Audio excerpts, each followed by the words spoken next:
anong oras daw nag-start at natatapos? So, based sa experience ko dahil, nung unang kontrata ko ay nagigising ako ng 6, before 6 dapat, tapos ka na gumamit ng CR kasi isa lang ang CR namin that time, then 5 adults kami gagamit. So, before 6, kailangan tapos na ako mag-asikaso ng sarili ko. Then ngayon, lumipat na kami ng panibagong bahay. So, 6:30 na alarm na yung katawan ko. Before 6, nagigising na ako yan.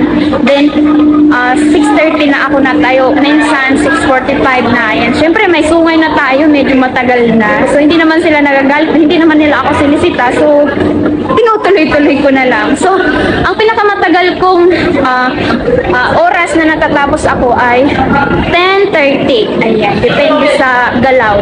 Depende kung anong oras sila matapos. So, 6:30 mostly ganyan to 10 PM ang work hour ng mga DH dito sa Kuko. Ayan guys.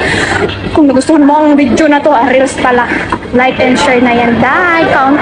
Comment down below po.